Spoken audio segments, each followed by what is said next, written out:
We're in the fourth week, people, of Alabama football. Crimson Tide, hard-nosed victory over Florida to start the SEC schedule in the swamp. We are back at it again. Touchdown, Alabama Magazine, bringing you your Crimson Tide football information. I'm yours truly, Stephen M. Smith. And I'm Patrick Dowd. And as always, folks, we're giving you the up-to-the-minute updates going into Alabama's second home matchup against Southern Miss. Saturday, 6:30 p.m. Central Time, inside Bryant-Denny Stadium. SEC Network will have the call on the matchup. And Brian Robinson, Crimson Tide running back, who had a good game against Florida. 14 carries, 75 yards rushing, was doing his thing, even had a touchdown catch in the matchup. Got banged up against the Gators, suffered a little rib injury. Coach Saban said nothing serious, but Robinson, the Tuscaloosa native, is day-to-day right now. Yeah, he's day-to-day right now, and he's sustained the injury in the first quarter of the game, but he still looked pretty good following it. But this could be a week where Brian Robinson may be held out against Southern Miss because Alabama has a big game against Ole Miss the following week, and you're going to need all hands on deck for that game. Absolutely, and this is also a good opportunity, Pat, to get other guys the ball, get other guys opportunities. This is the reason why Alabama has a stable of backs, not just one, a stable of those guys in the backfield. So a huge chance to work more so with Jace McClellan, get Trey Sanders out there more. Remember last season when Brian Robinson was banged up against Mississippi State, Trey Sanders got out there, 12 carries for 80 yards, had a big game. Here's a chance for Trey Sanders, also an opportunity for Roydell Williams to get out there more. So while Brian Robinson's your main guy and you want to see him out there, this is a chance to get other backs working into the fray here.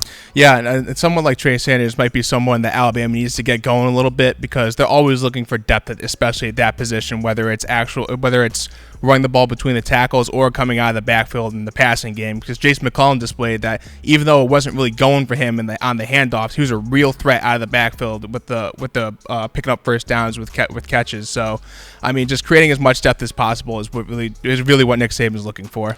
Along with depth at running back here, Pat, Nick Saban also looking to create more explosive plays offensively at the wide receiver position. He mentioned on Wednesday during his press conference, true freshman Jaylen Hall, 6'3", 195 pounds, the five-star from Florida, is going to start making some contributions soon. This is somebody that Tide fans were very impressed with in the spring game. 4 catches, 72 yards, had some shades of Julio Jones with his ability to make those contested catches. He's had some very strong weeks of practice down the stretch. Going to be fun to kind of see, is this the week that we see Hall make those contributions on the field at receiver? Yeah, I mean, everyone's been kind of waiting for Jaylen Hall to break into the rotation ever since he had his huge game at A-Day.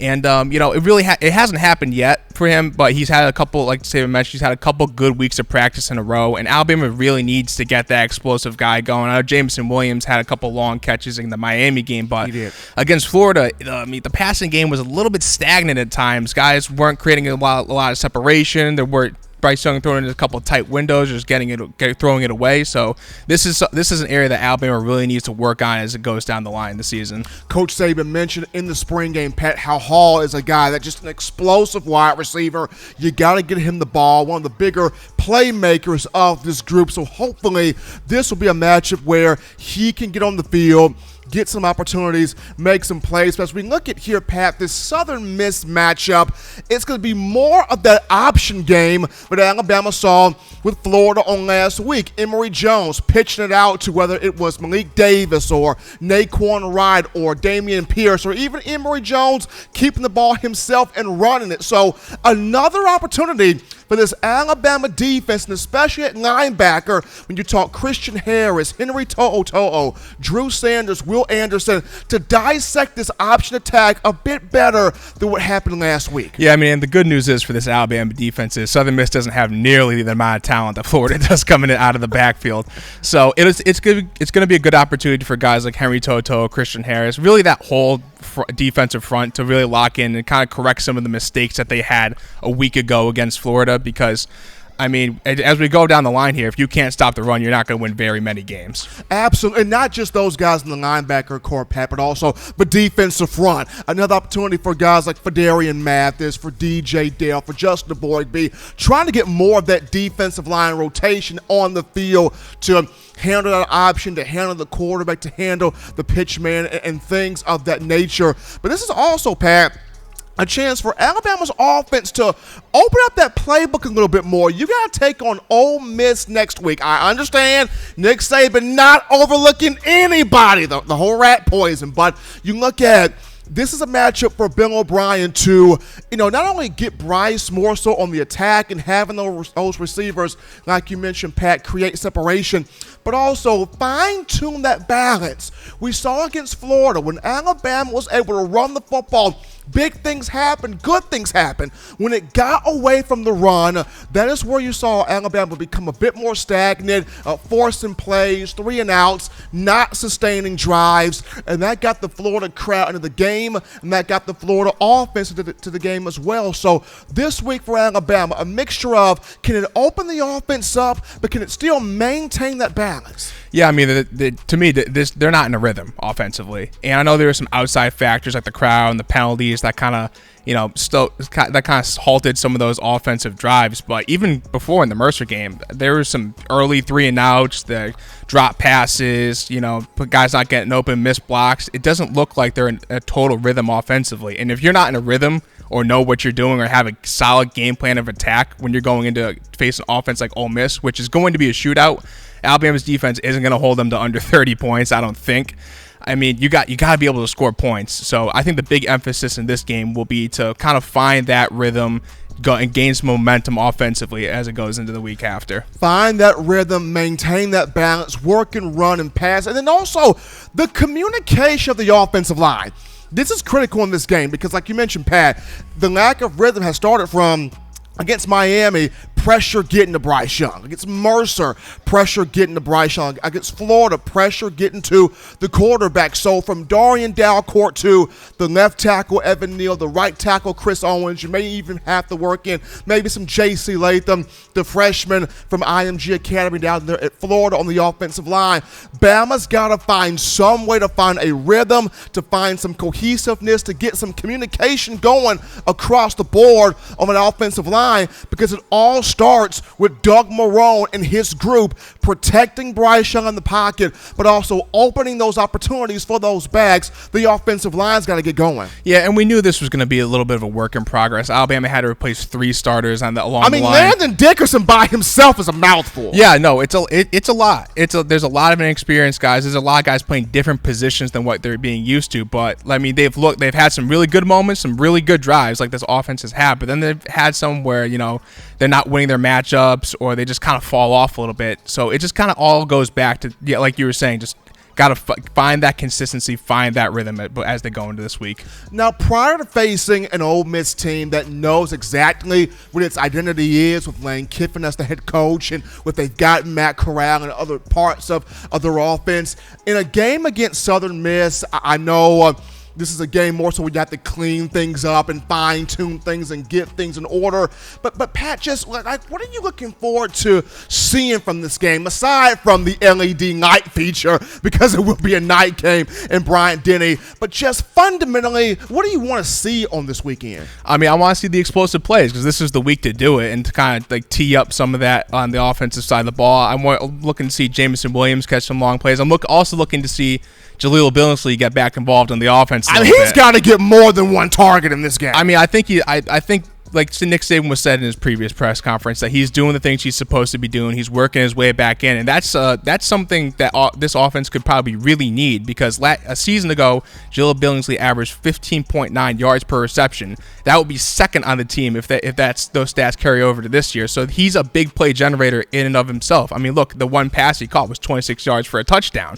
He brings that kind of aspect to the offense. He's a mismatch, and I mean, that's another guy that Bryce Young will need going down the line. I think my hashtag free Jaleel that I had that on Twitter must have worked, because Jaleel Billingsley out of the Saban doghouse now doing what he needs to do to be productive there on the field. I think what I want to see in this game, Pat, is just both sides of the ball create an identity. Because we always look at Alabama, each team of the Saban era, it has an identity. And where this team is concerned, I'm not sure what that is. On offense, I'm not quite sure.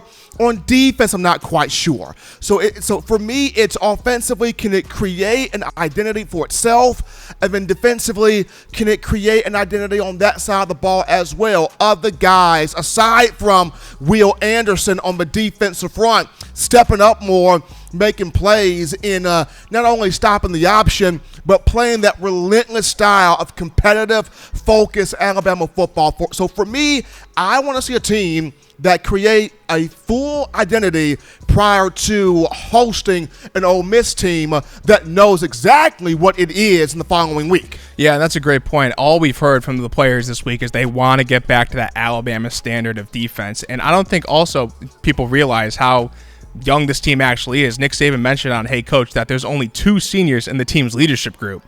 And although I know that it's younger than you really think. I'm thinking it's like 50, like the Wu-Tang Clan. I might need to write my name down in that leadership group. They've had a lot of guys that have played a lot of football, but it just speaks something to the team to have like a bunch of experienced seniors. Sometimes that classification means something to the younger guys when they see a senior talking to them or giving them advice. So I mean, they just got to find their way to just like break through, create some more leaders. Will Anderson's a guy who really is stepping up in that regard, and I think Alabama is going to need more of that.